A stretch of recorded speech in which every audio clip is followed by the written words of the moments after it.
Hi, everybody. Welcome back for another edition of Showtime on POD, Philippines On Demand. Well, Typhoon Goni, otherwise known as Raleigh, locally here in the Philippines, left the Philippines in a wake of a mess. It hit landfall October 31st, left 26 people dead, 6 missing, while 400 and scores of other were injured in its wake. The damage, almost 400 million US dollars. We'll be back to talk to my very good friend, J3, Joe and Jenny Journey, about Typhoon Ulysses. That's next.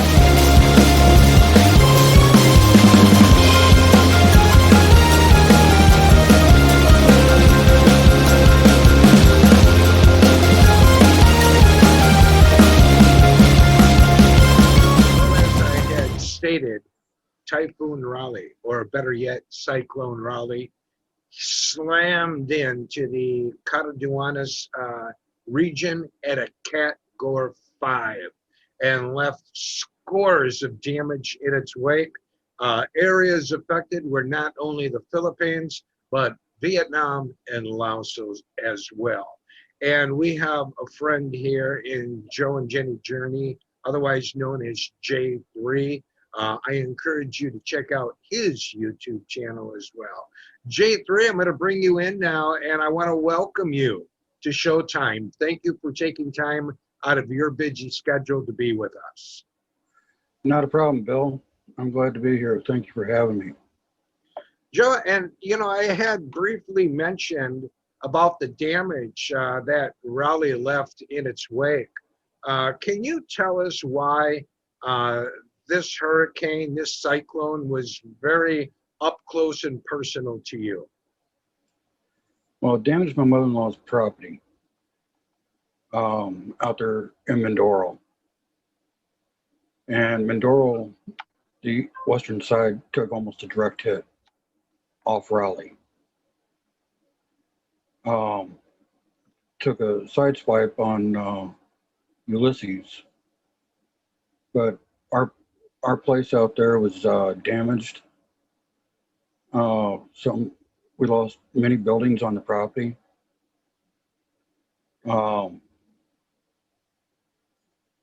Within the last 3 storms out there, we lost part of the roof on mine and Jeannie's house. So we don't know what's going on there. I'm still waiting to hear back from Jeannie on what's going on. But when you start talking about property damage, start looking at some of the property damage around the world. Look at the property damage in Japan from the super tsunamis that have struck the islands up there.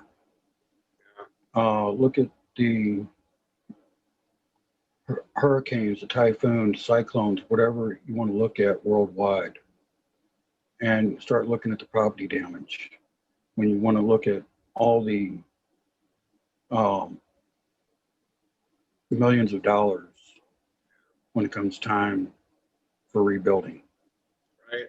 Well, and let me ask you, so where was Jenny physically when the storm hit?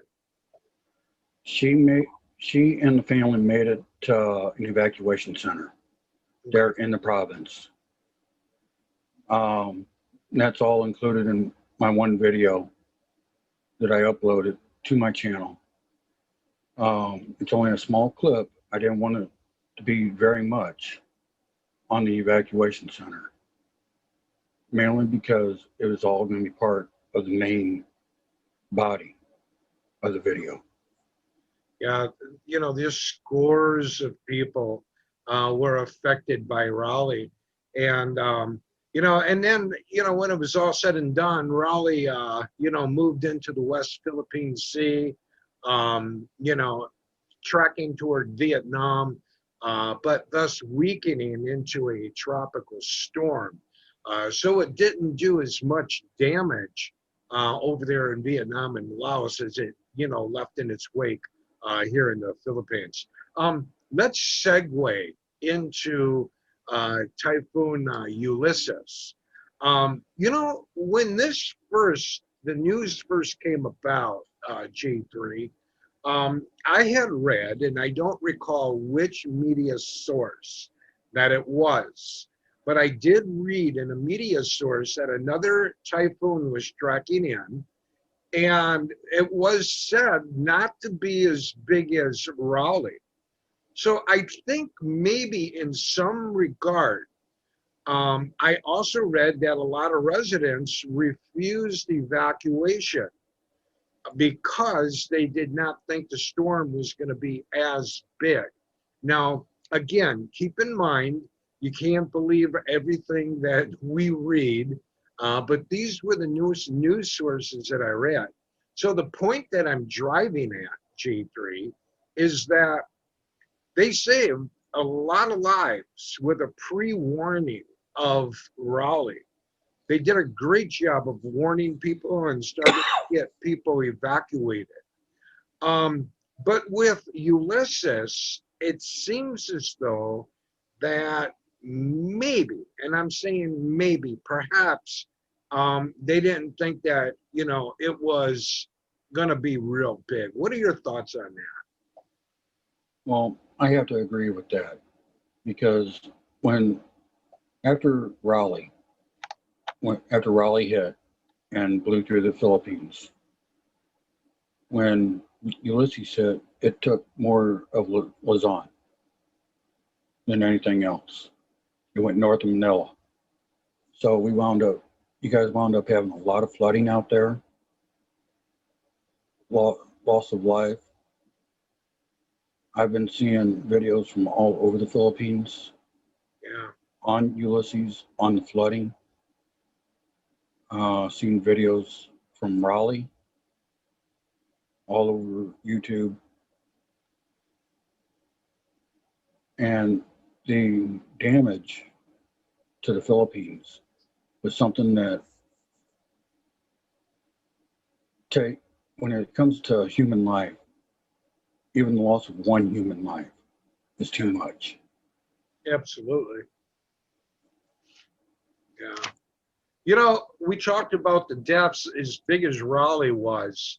You know, it took the last report that I saw, it claimed the lives of 26 beautiful souls, and 6 were missing, and scores of others were injured. But, you know, we give credit to the governmental agencies here that put out that pre-warning that warned people that Raleigh was coming in. And so that's a credit to them.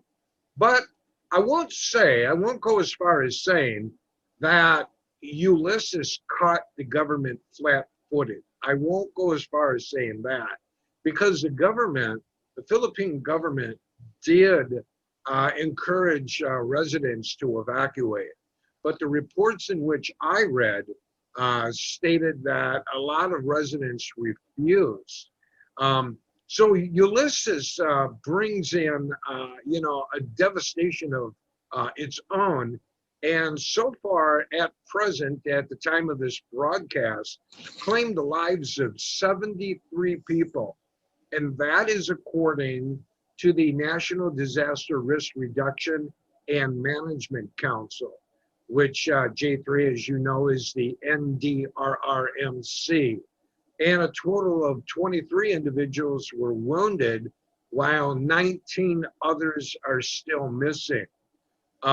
So yeah, Ulysses, maybe the winds were not as powerful perhaps as Raleigh, but the flooding that Ulysses brought in really affected a number of people.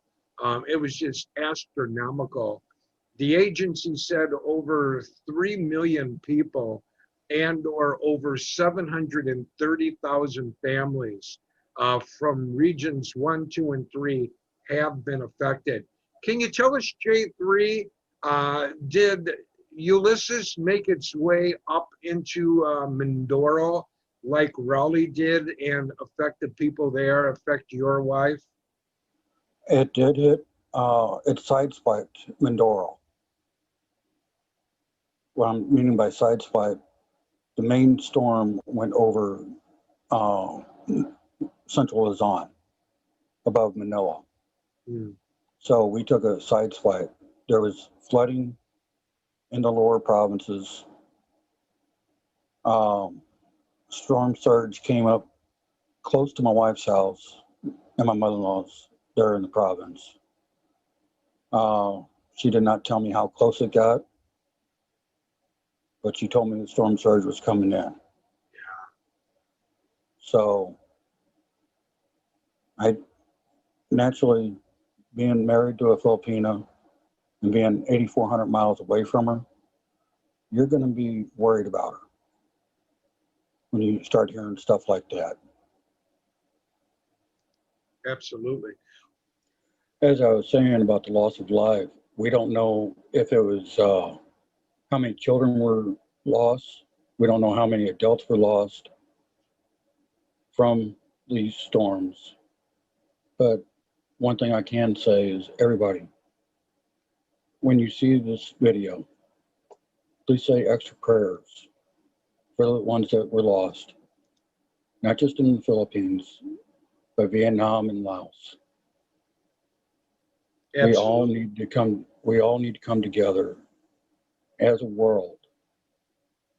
And these governments need to take their pride and put it aside for the fact that there are individuals out here wanting to help.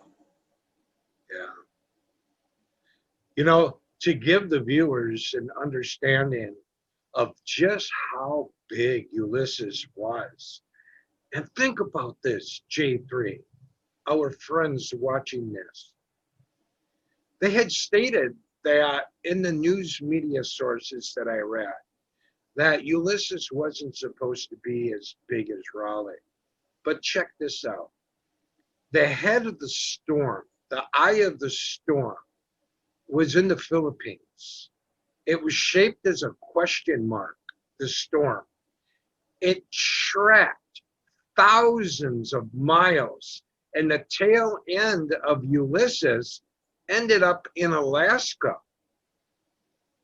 Isn't that just absolutely crazy, J3? That kind of miles,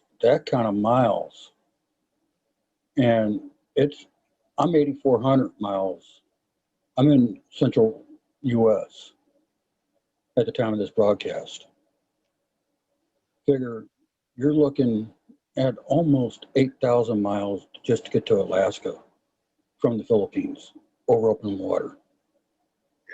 So you're talking almost reaching from the Philippines into at least Kansas, western Oklahoma, Texas area was the tail end of Ulysses. It was just absolutely incredible. You know how big that storm was, and it was continuous. It wasn't broken up. It was a solid tail from the Philippines all the way to Alaska. Now, of the number of affecting over 3 billion people and over 730,000 families for regions 1, 2, and 3, of that number, over 70,000, almost 71,000 families, or over 283,000 people were being assisted in the various evacuation centers. Now, of course, J3, and you hit on it, nothing can replace the lost lives in these storms, present or past. You know, it left a lot of damage. Those things can be eventually replaced. But G3, with as many storms as the Philippines has per year annually, They say over 20. By the looks of it, we can end up about 24. We still got December to go.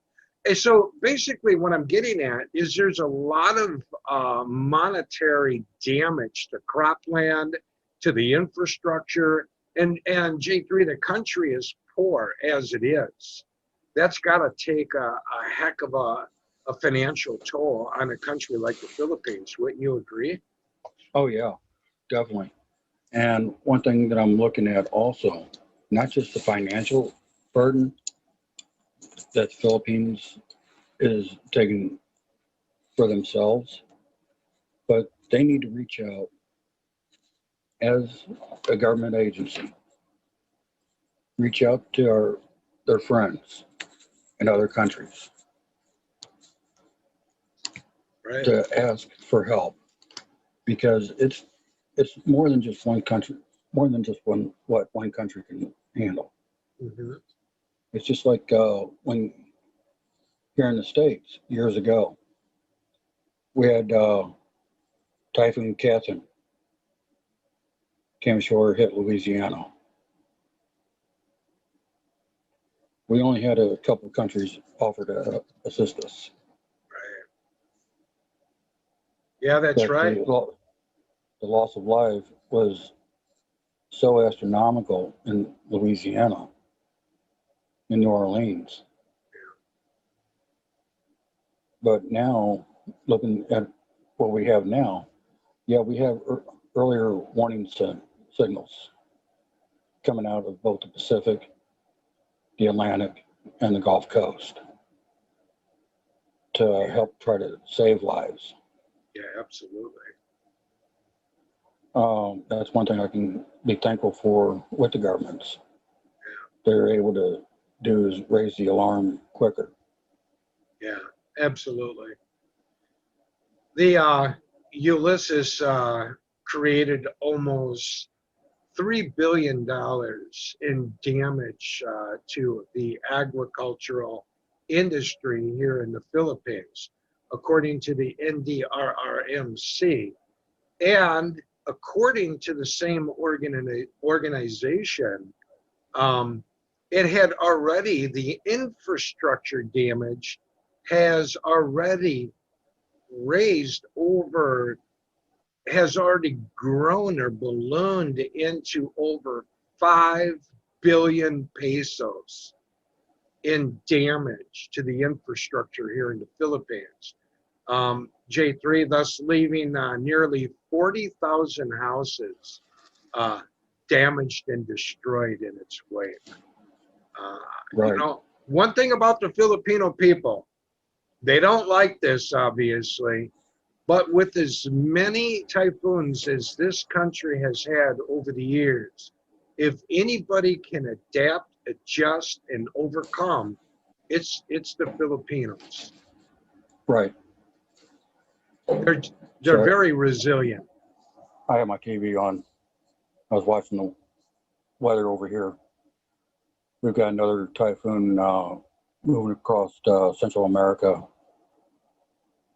Wow. Actually, hurricane moving into the Pacific across Central America. So keeping up on that. That's crazy. Just And absolutely crazy. here in the States, we've already had over 31 storms named. Yeah, let us not forget, you know, sure, the United States doesn't get battered like the Philippines does, you know, on a consistent basis. But I will say that the United States doesn't get the financial aid, the help of, you know, the international community like the Asian countries do. And I think J3, maybe, just maybe perhaps it's because they may deem the United States as a rich country and can fend for themselves. What's your take on that? Agree or disagree or otherwise? I'll agree to that.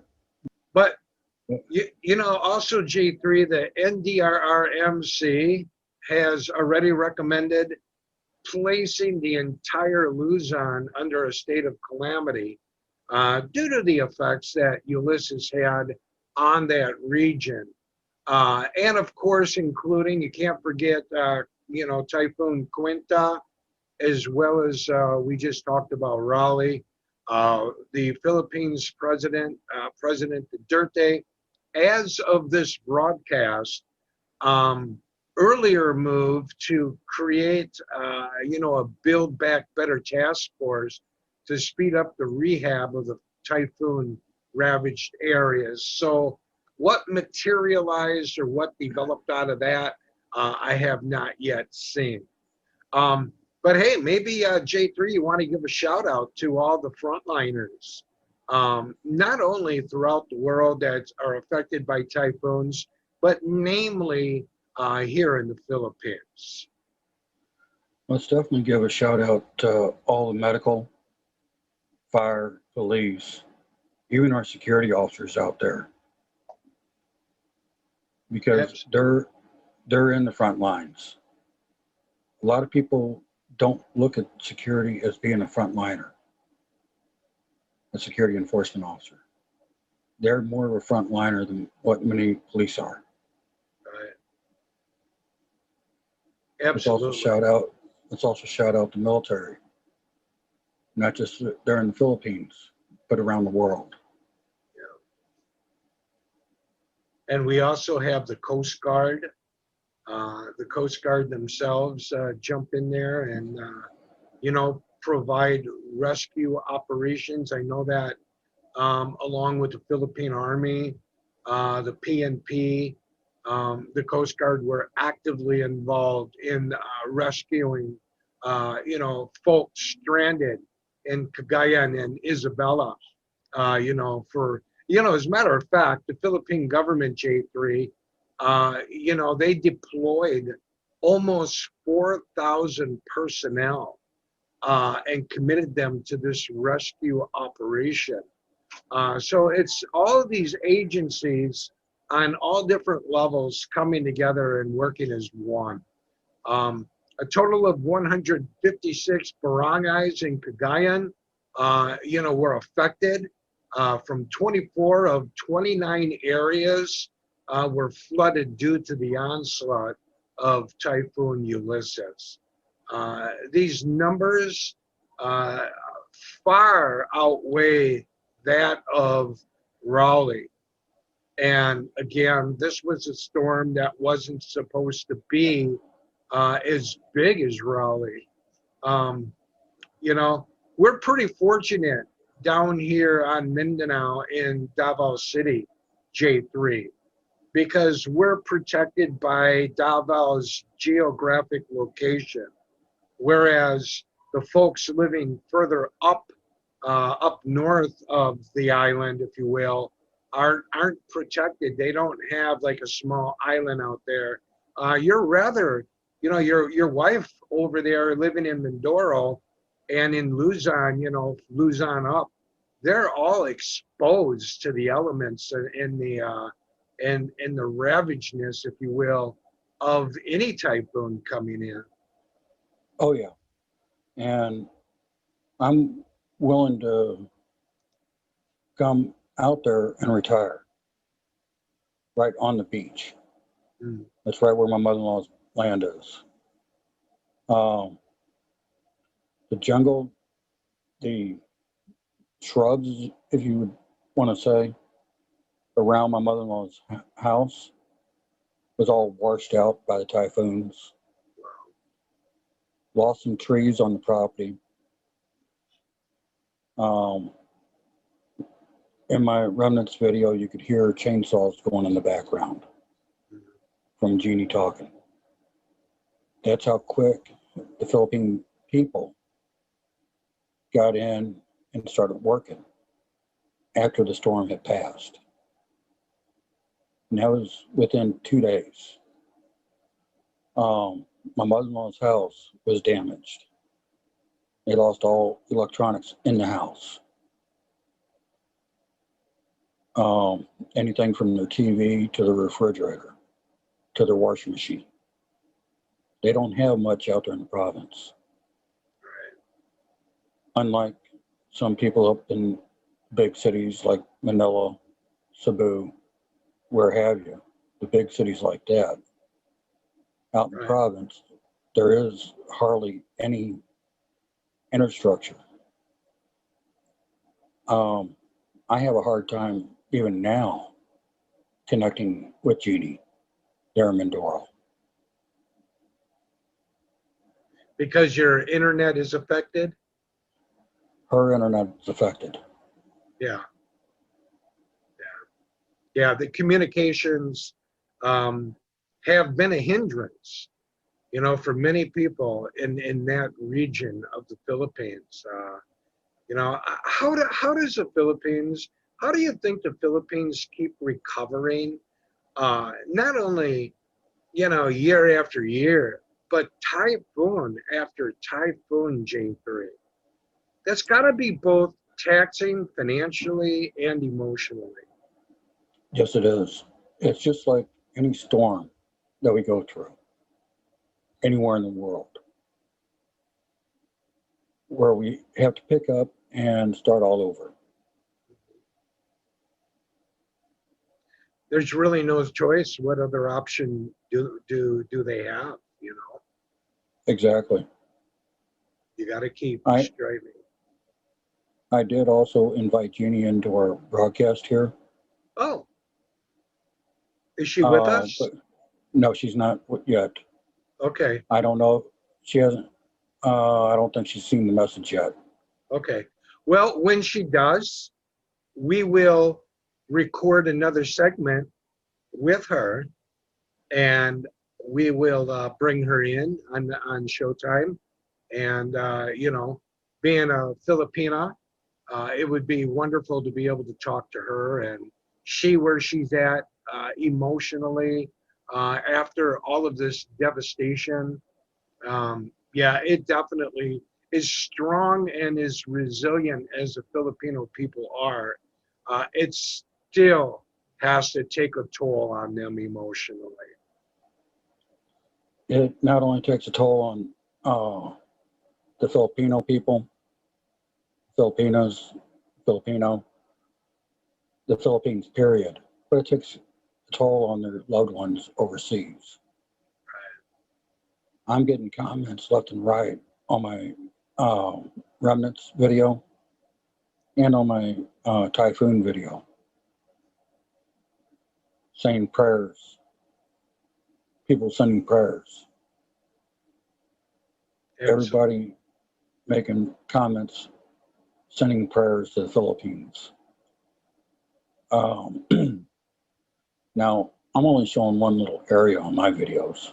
I'm not like some of the vloggers that go out all over the Philippines and show what it's like there in Manila, down in Cebu. But I'm just showing one little part of Mindoro.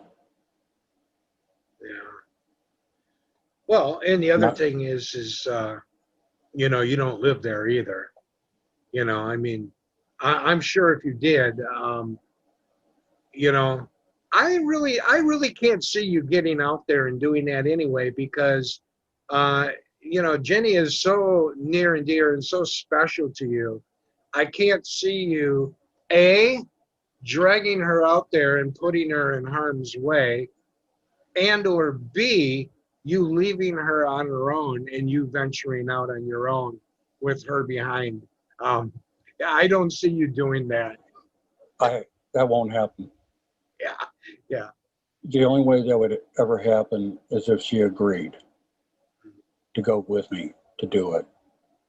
But and at the same return, I won't drag her anywhere she doesn't want to go. yeah, absolutely. And I know that about you. Our guest today is J3, Joe and Jenny Journey.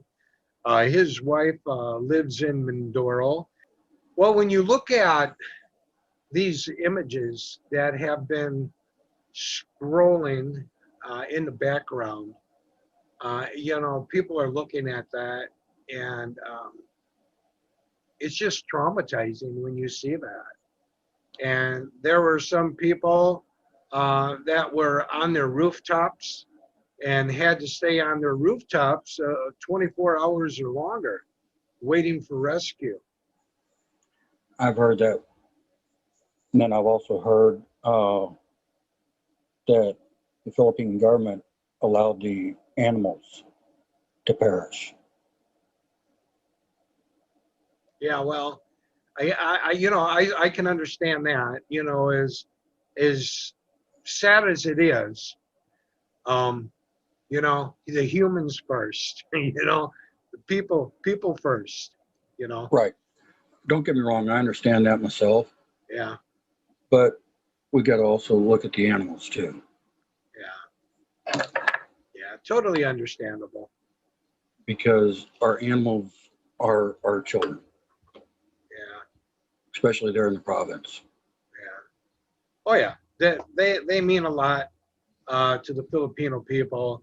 But with the Philippines government, these agencies being so stretched thin, especially on the heels of the two previous typhoons and this one, and there wasn't much time between Raleigh and Ulysses either, J3. So Less they're than a week. yeah, less than a week. They're stretched real thin. So it's a call that they have to make. And in my view, as sad as it is, it's an easy call. You've got to go in and get those, the children, the women, the men, people in general. You have to get them out first. Right. And one thing I do know about most Filipino people, they do think of their dogs, especially, Hmm. as their children, Yeah. mainly because they, some of them, if they don't have children by the time, this is according to their culture, if they don't have children by a certain time, Yeah. they're not going to have children. Right. And here, speaking of animals, namely dogs, um, this poor fella even knows he has to get to high ground. And, when I watched this video for the first time, J3, I was like, oh no, please, no, because there came a point, and you'll see it here, that this poor dog here, right here, I thought that he wasn't going to make it when I viewed that right there. And when I saw that for the very first time, I'm like, oh my God, somebody throw him a rope or something. But I don't know how he did it, but he got out of that undertow, and he was able to make it to high ground, make it to safety. And I was really, I was really relieved and very happy to see that. Determination. Yeah, it was amazing because he was caught in that undercurrent, and he broke free of it, and that takes a lot of stamina. That dog had to be in, if that dog wasn't as in good shape as it was, it would have never made it. Because you and Right. I both know how these animals here, the dogs namely, a lot of them are sick. They're diseased. And if that would have been, one of them dogs, I don't think it would have survived that. We actually have 3 dogs on the property. They're with my mother-in-law. And all 3 dogs made it through all 3 hurricanes, all 3 typhoons. Wow. So when you talk about stamina, and we're right there between a river and the ocean. Mm. They're on Mindoro. So we've got the storm surge to deal with coming in from both directions. Yeah. You are when you, not if, but when you move to the Philippines, are you going to, keep your roots there where your wife is right now, or do you think that you'll pick up and drive your stakes down somewhere else? Well, we're going to start out there, and then maybe, just maybe, move to somewhere north, that north or even south. We don't know yet. Mm. Yeah. Well, that's probably would be a good call, you know, in terms of getting yourself, you know, geographically relocated, get off of that beachfront where you're at. You're kind of like right on the target. You know, you're like the big red dot in the center of that bullseye. That's not Yeah. very comforting, my friend. You know. Well, as it is right now, here where I live in the States, I'm in the middle of what we call Tornado Alley in southwest Missouri. Mhm. So I'm going to get tornado at any time. Right. Just a few days ago, before this broadcast, I was under a tornado warning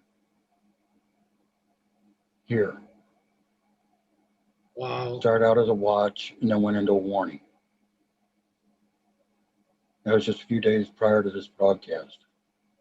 But Bill, you know me, how private I am. Yeah. I don't. This is the first time you've heard of it yourself. Yeah. Absolutely. Yeah. You know, I'm listening to you and I'm watching these images roll past behind me, and you know, my heart, you know, just sinks for these people. You know what they have to endure, and you know, we talked about the typhoons in itself, but with the illness that has been going around and that has, you know, if you will, taken a toll on the world and changed our everyday routines. Uh, can you imagine dealing with something like this that you see on the screen here behind me, constantly, coupled with C-19 and having to try to keep people separated? That in itself is another big task at hand for the Philippine agencies. Yes, it is. And this is one thing that the Philippine agencies need to consider too. I am part owner in a nonprofit that's going to be working there in the Philippines, but we are still in the planning stage, so I can't get too much into it. But we plan on opening in different provinces That's very cool. and using one of our buildings as a storm shelter for the province. Wow, very nice. That'd be very nice. So, how long do you think before that you'll move out here? It's going to be some time yet. I still got to raise funds for the nonprofit, but I can't do that until after Jeannie's here Oh, okay. because she's got to be primary owner. Yeah, that's right. It's got to be her. It's got to be her name on the paperwork first before mine. Yeah. So she needs to sign before I do. Our guest today is Joe and Jenny Journey, otherwise known as J3, a very good friend of mine, and amongst others in the YouTube community. I would strongly encourage you, and I invite you to check out Joe and Jenny Journey, J3's YouTube channel. Go over there, throw him some love, throw him some support. Great guy. J3, I see that you got that check out the Rileys thing going on there. Are you trying to be a mini Bill, or what's going on over there? Actually, I've got another picture of my beard being longer. Wow. Wow. anybody don't know who I'm referencing, check out the Rileys, Bill Riley, another great guy in the YouTube community. While we're at it, before I let you go, J3, I do wanna hold you back, and we'll do a little bit of a shout out off the top of our heads for some of the other YouTube channels. We talked about some of the gloom here, some of the negativity that we see behind us. Real sad, but it's reality here in the Philippines, sadly enough. But they are a resilient people. And another thing, J3, that we'll conclude that topic on, another thing that gets them through it is they are a God-loving, fearing people. And Yes, they are. Their faith, J3, and I know you can speak on that because you have a wife like I do, Filipina, and it means a lot to their family structure. Oh yeah, and with what I've seen from our Philippine friends, male and female, most of my friends are all female, but that's beside the point. I love my Philippine people. The Philippines is my second home. Yeah. I want them all safe. I keep the Philippines in my prayers daily. Not just my Philippine friends, but my friends like yourself, the expats. Yeah. Bill Riley, you, Tim D. Tropical Tim in the Philippines. There's a whole slew of them. Mm-hmm. But most of you guys are all south. Yeah, I've got a friend right down here in the same subdivision as me here. Big dog in the Philippines. My neighbor, basically. Great guy. I've been to his channel a couple times. He's got a good channel. Yeah. Yeah. You guys would love him, J3. An amazing person. Very positive energy. I just absolutely love the guy. We're going to shift gears here. So I do want to let our viewers know that we have the Sport Zone coming up next. And in addition, following the Showtime Sports Zone, we'll have the shout outs. All right. So while I have J3 here, he's going to help me with the shout outs today. And J3, I want to thank you for being a guest on Showtime today. And I am really happy and pleased to hear that your wife is doing very well here in the Philippines, considering the circumstances. Oh, yeah. I'm happy that she's okay. I'm happy that everybody that made it through the typhoons, through the natural disasters, is safe. All right, ladies and gentlemen, with that, Sports Zone is next.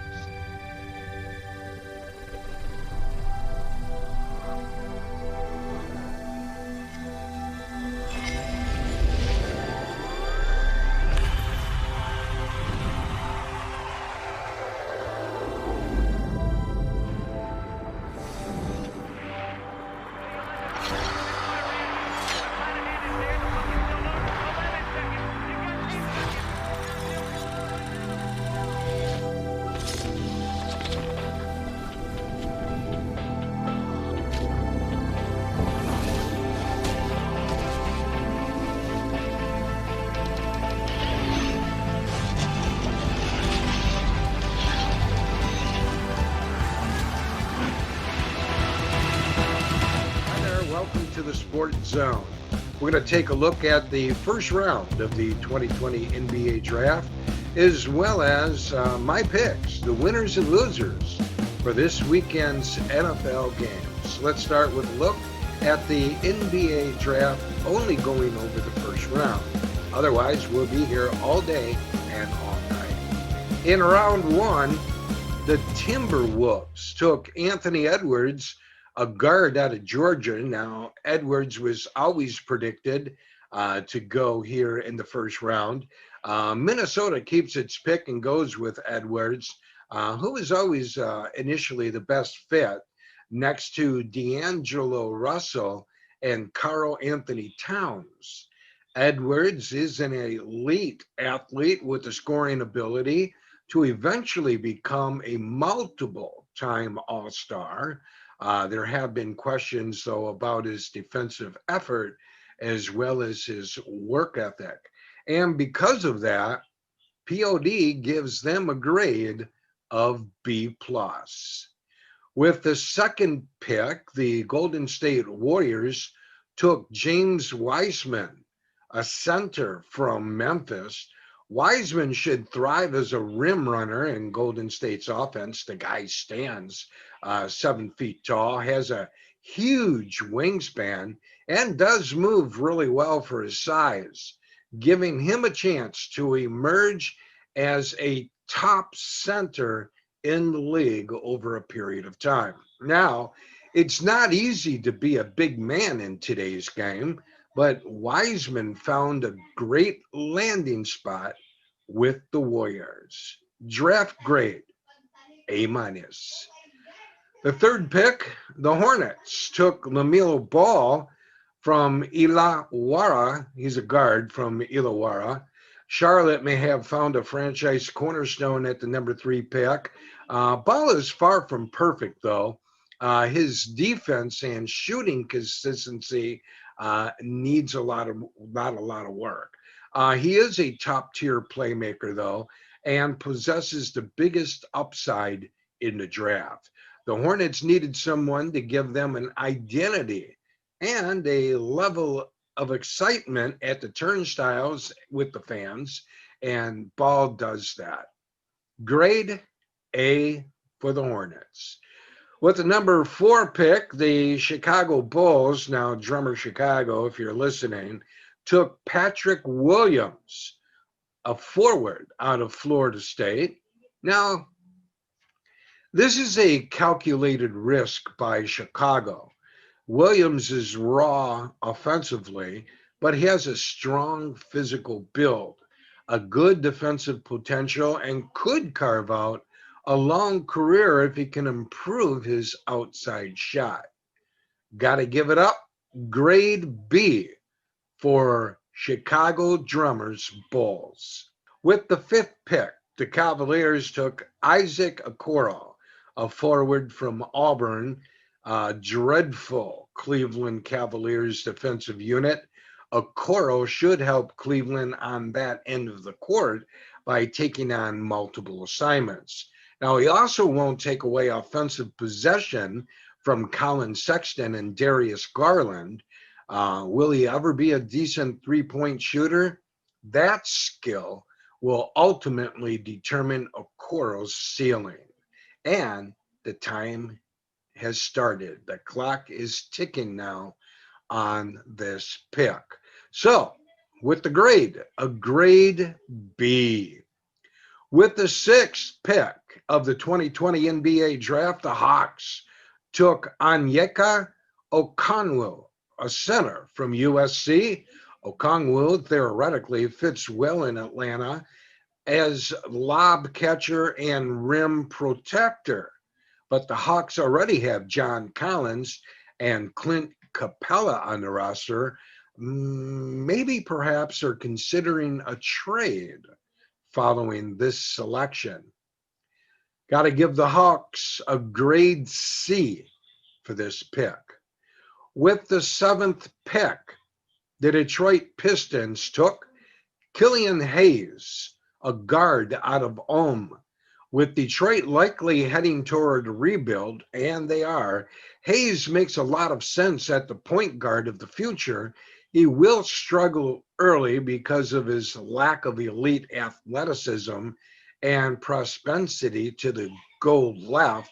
He seems to have a hard time going left. but he has a terrific feel for the game and should have plenty of time to develop. So with that pick for my Detroit Pistons, got to give them a grade A minus. Number 8, the Knicks. Obi Toppin, a forward out of Dayton. Toppin was the best player in college basketball last season. Now he's a great scorer and a monster above the rim. Defense is going to be a problem for the Knicks. At this point, though, they're just going for talent, as Toppin, R.J. Barrett, and Mitchell Robinson are the only foundational pieces for the Knicks. Got to give up a grade B for the New York Knicks. With the 9 pick, the Wizards took Denny Avdija from Maccabi Tel Aviv, a forward. Avdija was projected to be a top 5 pick in some mock drafts. Washington was happy to take him at number 9, a grade B plus. With the 10th pick, the Phoenix Suns took Jalen Smith from Maryland. He's a forward. Well, this is a shocker. For the second consecutive year, Phoenix selects a prospect much higher than his initial projection.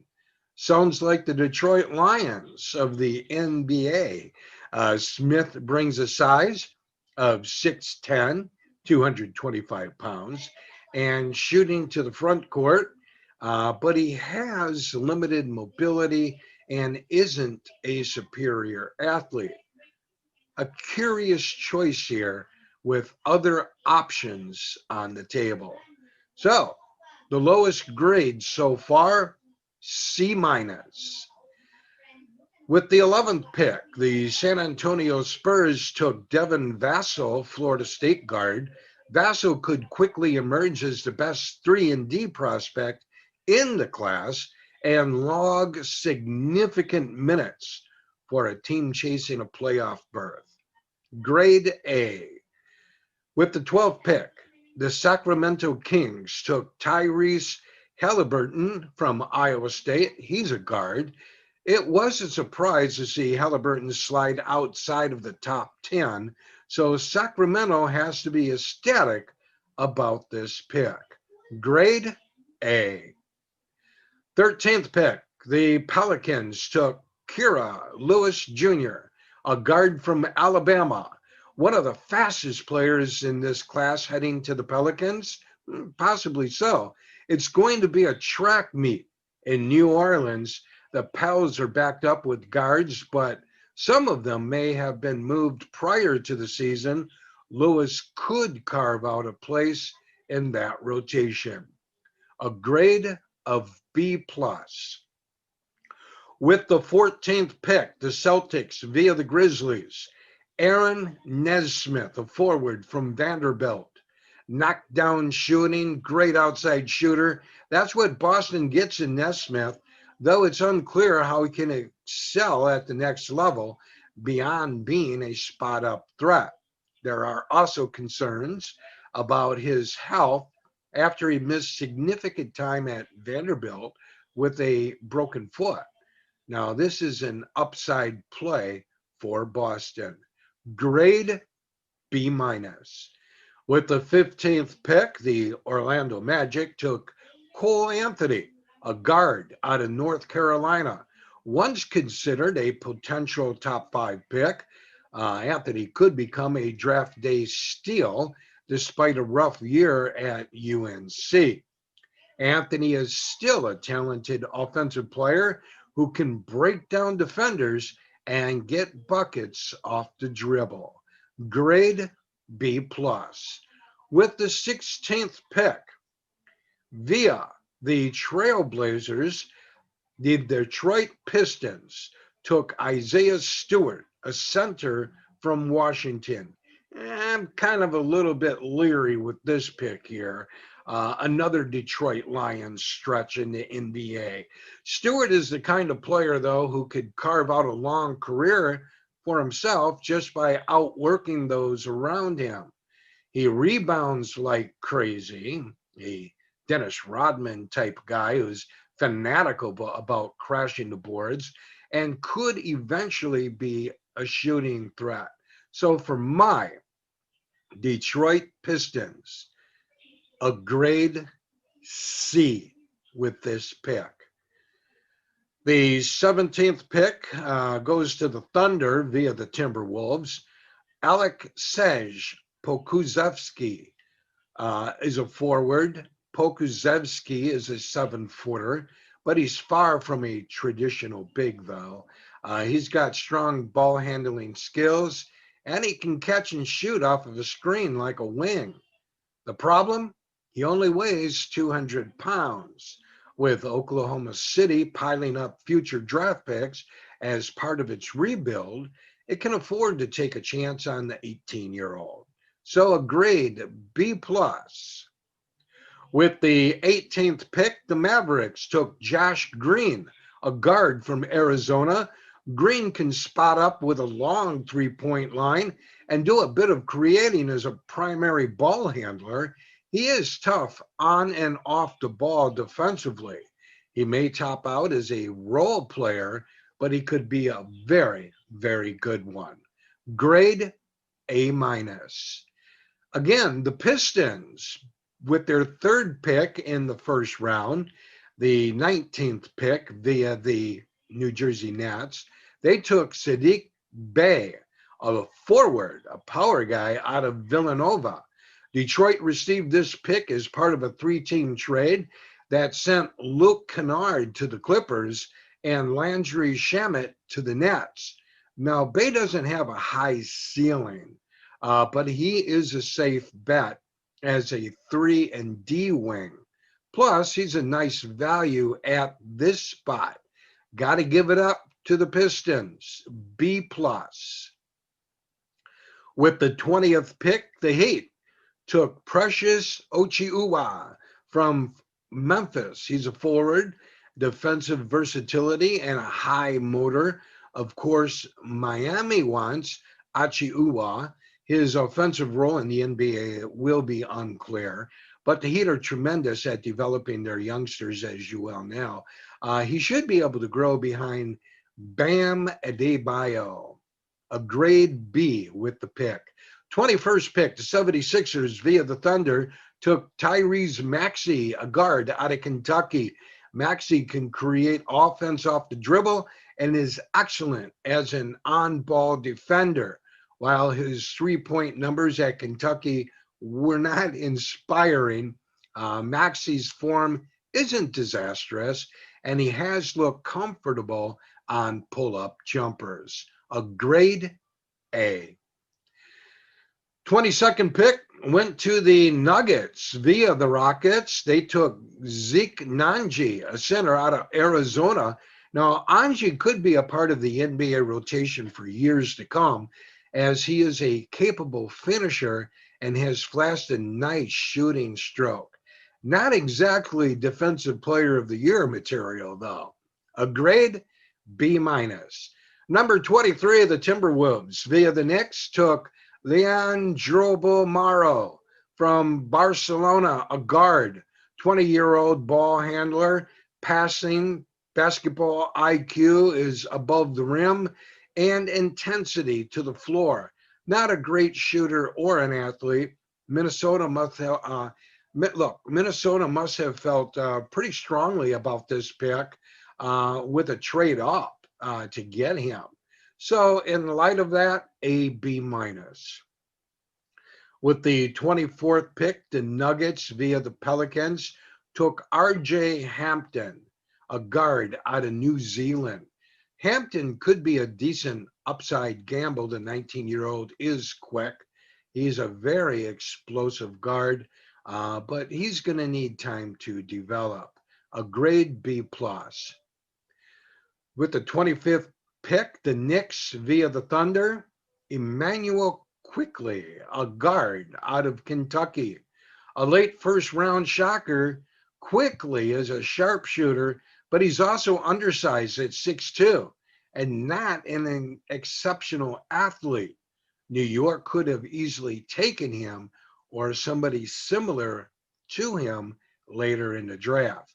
That's why I'm giving him a second C minus of the first round. The 26th pick went to the Boston Celtics. Peyton Pritchard, Oregon guard. Pritchard could be a solid backup point guard in Boston, but there were more intriguing options here. Still, he's a tough player and a capable shooter. That's why I'm giving up a B minus. Number 27, the Jazz via the Knicks. Udoka Azubuike. Say that 3 times. Say it once, and I'll be impressed. Udoka Azubuike, a center from Kansas, a beast inside. Azubuike is a fantastic finisher inside. However, he will have essentially zero chance to defend guards and wings outside of the paint. That's not ideal in the modern NBA. Another C minus. 28, Timberwolves via the Thunder took Jaden McDaniels, a forward from Washington. McDaniels can be a versatile scoring force when locked in, but he also turns the ball over a lot. As a late first rounder, though, the potential reward overrides the risk. A grade of B plus.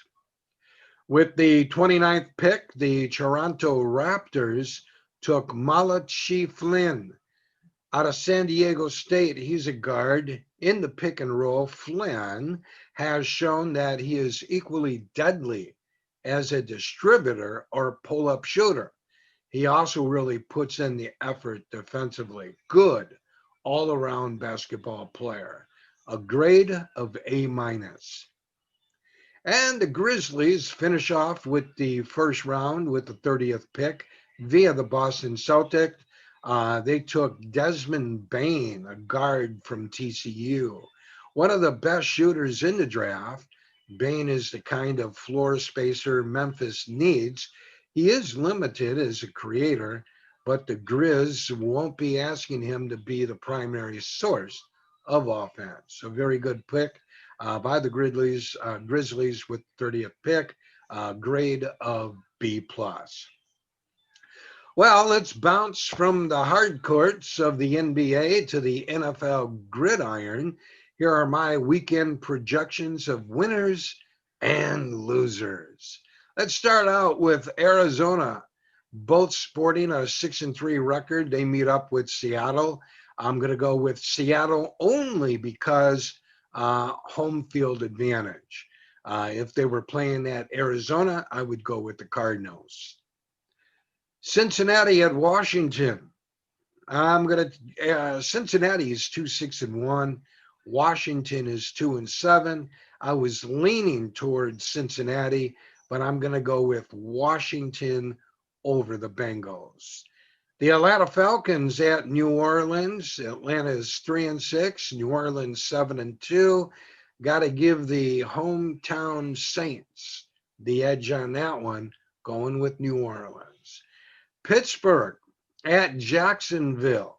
Now, you could say this could be a trap game. Pittsburgh is 9-0. Jacksonville is 1-8. They're playing at Jacksonville. And, I almost went there. I almost picked Jacksonville in the upset in what potentially could be a trap game. But there again, Jacksonville, the last time I checked, is laced with injuries.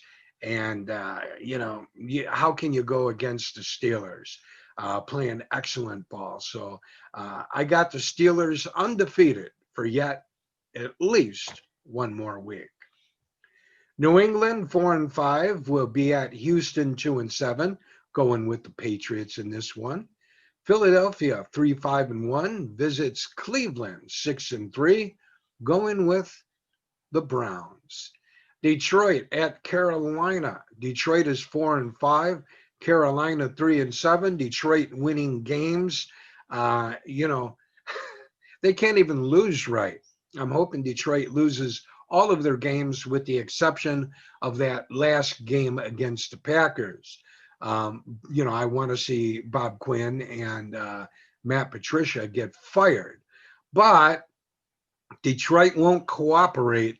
They're going to go to Carolina and pull out a victory. Tennessee at Baltimore. Both teams are 6-3 on the season.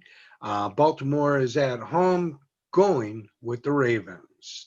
New York Jets 0-9 against the Los Angeles Chargers. Now, you could say this is where the New York Jets get their first win of the season, but I won't. They're too pathetic. Gonna take the Chargers in this one. Miami, 6-3, visits the 3-6 Denver Broncos, going with Miami. Dallas 3-7 versus Minnesota 4-5. Vikings playing pretty good football right now, so I'm going to go with Minnesota at home.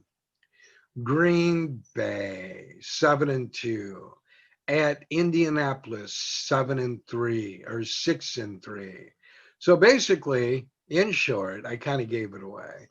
At the end of the day, both teams are going to end up 7-3. I am going with Indianapolis at home over the Packers, and big. That's right, big. And I might add, I'm going to predict that Aaron Rodgers get hurt in this game. Yeah, Packer fans just loving me. Yeah, so not only am I predicting a big loss for the Packers on the scoreboard, I am also predicting a loss in Aaron Rodgers. So bye-bye, Packers. Kansas City, 8-1 at the Las Vegas Raiders, 6-3. The Raiders are, and at home. Conventional wisdom would say pick Kansas City, but I'm not. I'm going with the Raiders at home over the Chiefs. The LA Rams, 5-3, are visiting the 7-3 Tampa Bay Buccaneers.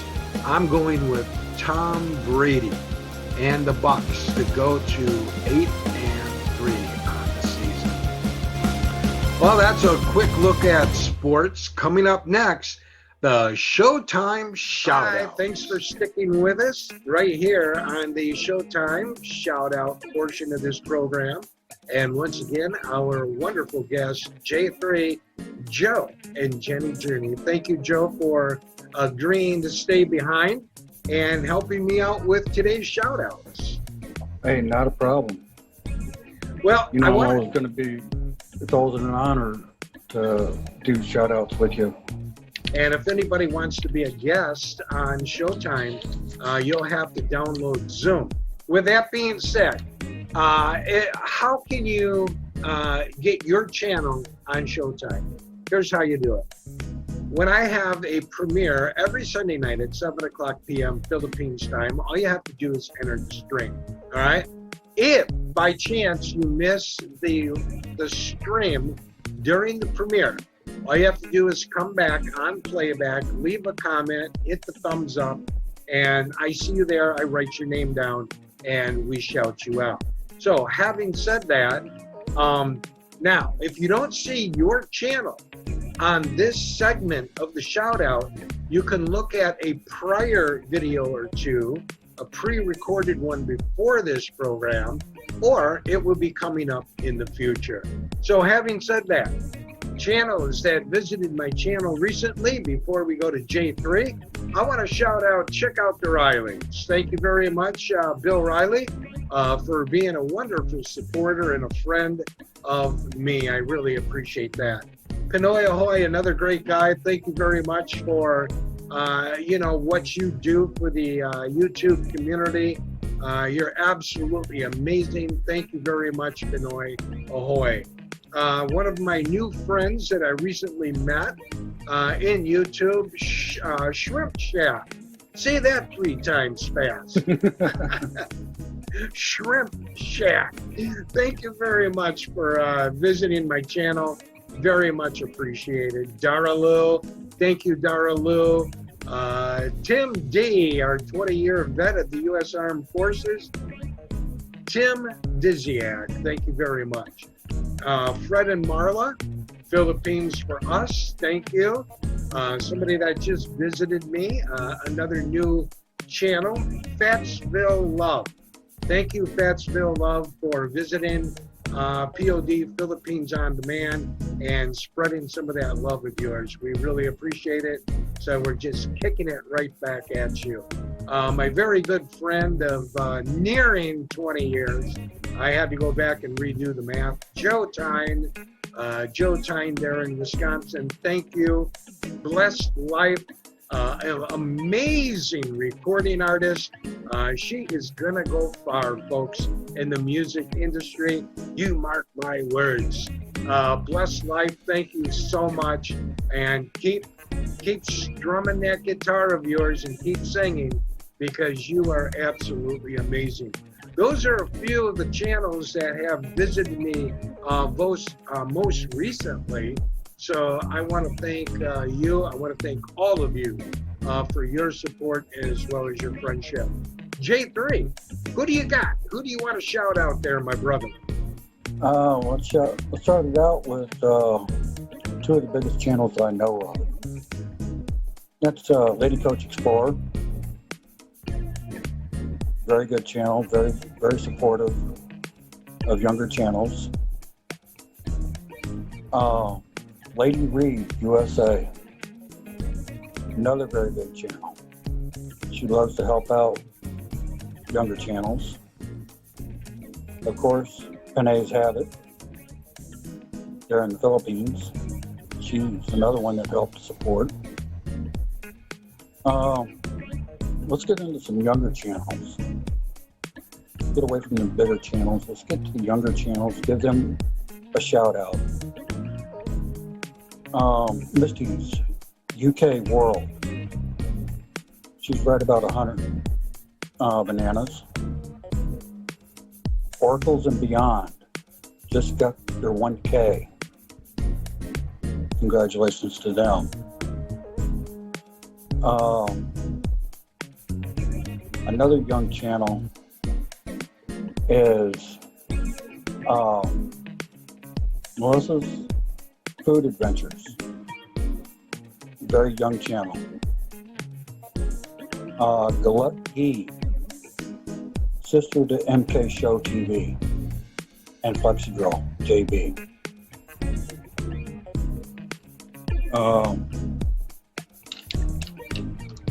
There's quite a few others that I have, but I just don't have them right here in front of me.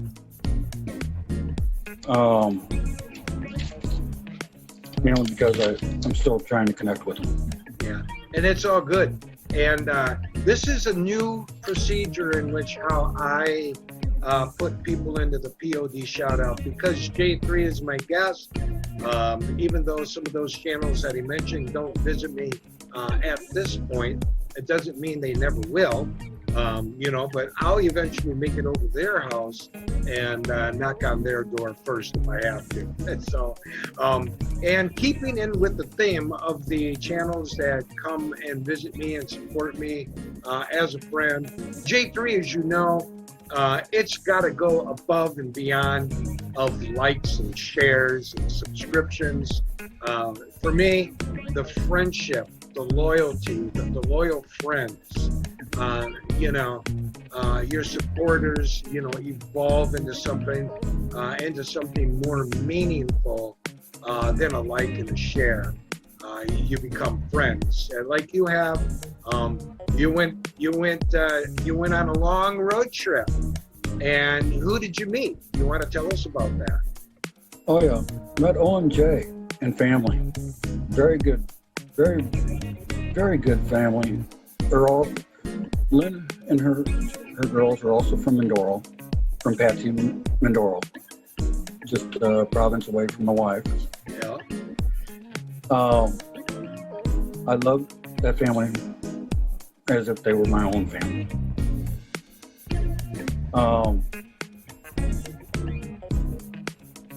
Great people. One of the channels great people. One of the channels I forgot to shout out, Sean Williams. Oh, yeah. Yeah. One of the most supportive out here. Absolutely. Lisa D. Yeah. Doesn't have any content, but very supportive. Same way with Judy Fisher. Yeah. Yeah, that's right. But when you start talking about people that help out other channels, you can't forget those three. No, not at No all. matter what shout out you do. Right. Yeah, I agree with you 100%.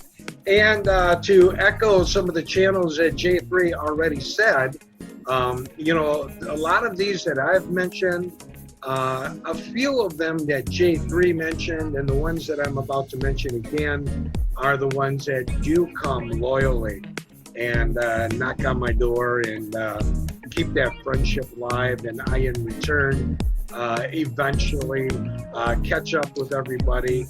And that's what's fun. You know, friends supporting friends. You mentioned Lady Coach. Absolutely amazing. Lady Coach explores. Check her out. She's also on Facebook, and she's got the Powerhouse Active YouTubers group on Facebook. And she's got a lot of members, a lot of channels supporting one another. So go over there on Facebook and join her Facebook group, and you can thank J3 and I later. I stole that from Pinoy Ahoy. He's always saying, subscribe to so-and-so and thank me later. Pinoy Ahoy, one of the most beloved people in YouTube, as is the Hopsters. Go ahead, J3.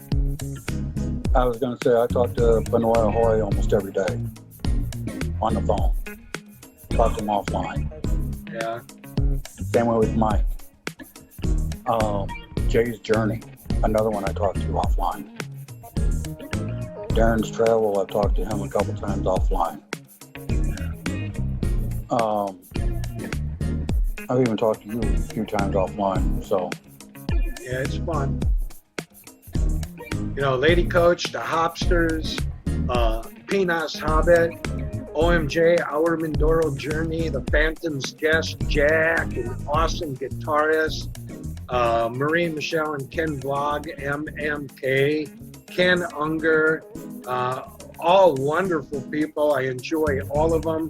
Lisa D, she's everywhere. She's everywhere. I don't know if you remember that commercial. They're everywhere. But, you know, Lisa D, yeah, she's everywhere. Judy Fisher, another wonderful, you know, friend and supporter in YouTube. So in conclusion, how can you get on the POD Philippines On Demand Showtime Shoutout Show? It's easy. It's, as I said at the onset, all you have to do is show up into a premiere stream, or if it's because of a time zone, or if you have to work, what have you, you're sleeping, whatever the case, come back on a playback. Leave a comment, let me know you were here, hit the thumbs up. I'll write your name down, and I will include you in a future Showtime shout-out, guaranteed. If you don't see yourself here today, as I said earlier, look in one of the past shout-outs, or you'll be coming up in the future. J3, Joe and Jenny Journey, another great channel, a great friend. Thank you very much for joining me on Showtime. Not a problem there, Bill, and thank you for having us. Here on close, I'll go ahead and say my channel is mine and my wife's journey around the Philippines and also here around the U.S. So whatever we stretch our fancy, we're going to record. And we just hope everybody enjoys it. Yeah, we do. And we do, but more so we enjoy you, Joe, as a friend. And we're blessed to have you as a friend. Thank you so much for that gift. We really appreciate it. Not a problem. All right. So what's coming up next week, November 22? November 22 at 7 p.m. Philippines time. We've got to check out the Rileys in the hot seat, where I ask him a bunch of goofy, off-the-wall, crazy questions, and Bill answers the questions. You're not going to want to miss it. We'll see you November 22nd. Until then, bye, everybody.